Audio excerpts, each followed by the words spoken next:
Hello everyone, मैं हूँ किरण शाहपुरी और ये है आप लोगों के लिए कमिंग वीक का साप्ताहिक राशिफल। ये 28 मार्च से लेकर 3 अप्रैल तक की आपकी टैरो रीडिंग्स हैं, टैरो प्रेडिक्शंस हैं। और सबसे पहले अगर अभी तक आपने इस चैनल को नहीं सब्सक्राइब किया तो प्लीज़ लाइक, शेयर और सब्सक्राइब करें।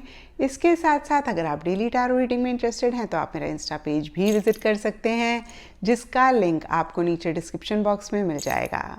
और दूसरी बात, इस रीडिंग को आप किसी भी साइन के हिसाब से देख सकते हैं। Sun sign, moon sign, ascendant या फिर नाम के हिसाब से भी राशियां होती हैं, उसके अकॉर्डिंग भी आप इस रीडिंग को देख सकते हैं। और अगर आप मुझसे पूछेंगे तो मैं आपको यही कहूँगी कि जिस साइन को आप अभी तक फॉलो करते आ रहे हैं या फिर जिस साइन के हिसाब से आप अभी तक अपनी रीडिंग्स को देखते आ रहे हैं, सुनते आ रहे हैं, आप उसी साइन के हिसाब से इस रीडिंग को देखें। तो चलिए जी, शुरू करते हैं कमिंग वीक का साप्ताहिक राशिफल। चलिए कैंसेरियंस, आप लोगों के लिए देखें कि कमिंग वीक क्या लेकर आ रहा है, क्या एनर्जीज हैं। तो प्रोफेशनल फ्रंट के लिए आप लोगों के लिए कार्ड्स हैं hierophant reverse and clinging to the past.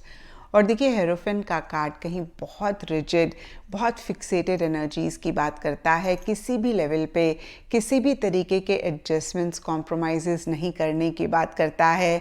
और कुछ ऐसा ही इन जनरल या फिर स्पेसिफिकली आपके प्रोफेशनल फ्रंट में रहता हुआ दिख रहा है, क्योंकि यहाँ पे हेरोफेंट का कार्ड रिवर्स है। तो कुछ लोगों के लिए हो सकता है कि आप बहुत ज़्यादा ही रिजिड, फिक्सेटेड हो रहे हैं चीज़ों को लेके। कुछ के लिए हो सकता है कि ऐसी एनर्जीज़ में आप थे और इस वीक कहीं इन्हीं एनर्जी से आप बाहर निकलना चाह रहे हैं। और जो भी हो कैंसेरियंस, में आपको यही कहूँगी कि अपने गोल के लिए फिक्सेटेड होना बहुत अच्छी बात होती है।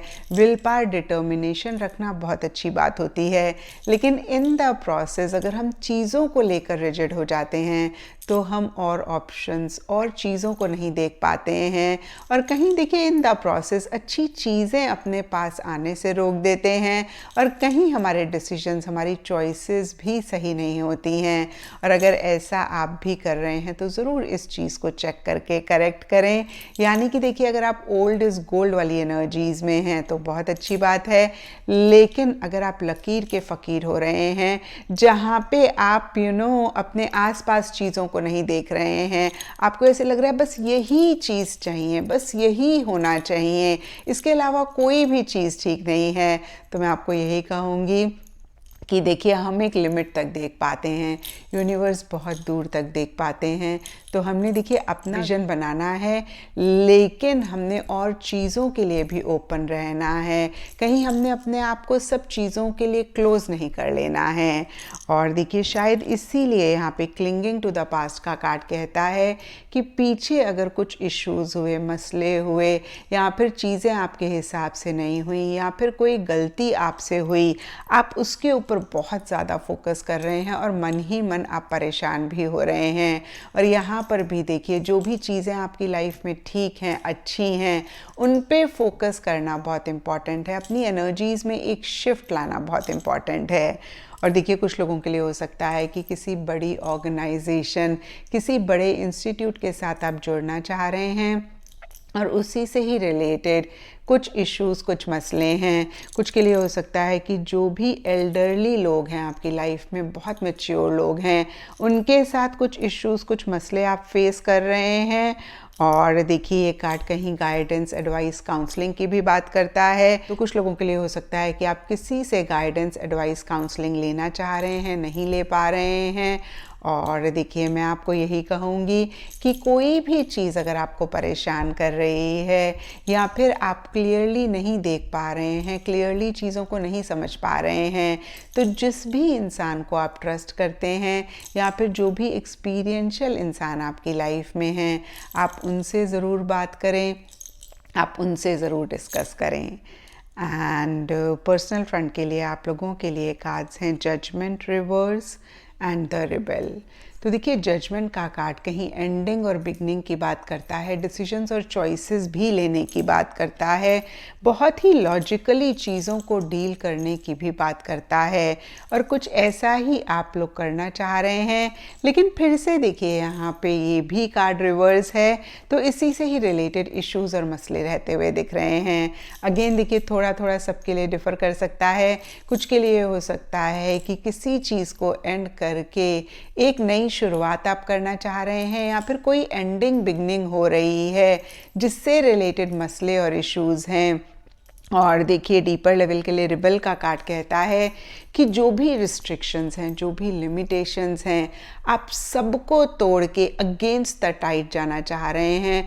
बहुत ही असर्टिवली, बहुत ही कॉन्फिडेंटली एक्शन इनिशिएटिव लेना चाह रहे हैं अपने गोल, अपने मकसद को अचीव करने के लिए। लेकिन सरफेस लेवल के लिए फिर से मैं कहूँगी इतनी स्मूथ गोइंग नहीं रह रही है, किसी तरीके के इश्यूज मसले रह रहे हैं। और देखिए इसी से ही रिलेटेड फिर से हो सकता है कोई डिसीजन, कोई चॉइस भी आपको लेनी है, आप नहीं ले पा रहे हैं। तो देखिए जो भी हो, आपको मैं यही कहूँगी कि आप ये डिसीजन लें, आप ये चॉइस लें, क्योंकि देखिए एट टाइम्स बहुत डिफ़िकल्ट चॉइसेस हमारे सामने होती हैं या फिर डिसीजंस होते हैं, और जब हम इन्हीं में गुम के रह जाते हैं तब कहीं हम डिसीजन चॉइस को डिले करते हैं और फिर हम परेशान होते हैं। और देखिए डीपर लेवल के लिए रिबल का कार्ड हो सकता है कि आपको ये गाइडेंस भी दे रहा हो कि आप अगेन जो भी लिमिटेशंस हैं, रिस्ट्रिक्शंस हैं, उनको तोड़ें और बहुत कॉन्फिडेंटली आगे बढ़ें, चीज़ों का कंट्रोल अपने हाथ में लें। एंड गाइडेंस से आप लोगों के लिए अब फायरी क्लाइमेक्स अप्रोचेस का कार्ड है। तो देखिए ये कार्ड भी वही चीज़ बोल रहा है कि जिस चीज़ में आप बिलीव करते हैं उसी से ही रिलेटेड कहीं एक्शन इनिशिएटिव्स लेना बहुत इम्पॉर्टेंट है। एंड एस्ट्रोलॉजी से आप लोगों के लिए चिरॉन का कार्ड है और इसके हिसाब से ग्रीन कलर इस वीक आप लोगों के लिए लकी रह सकता है। एंड सिग्निफिकेंट डे आप लोगों के लिए होगा वेडनेसडे। तो ये था कैंसेरियंस आप लोगों के लिए कमिंग वीक का साप्ताहिक राशिफल। और नीचे मुझे कमेंट सेक्शन पे ज़रूर बताएं कि ये कितना आपके साथ रेजोनेट किया, कितना आप कनेक्ट कर पाए।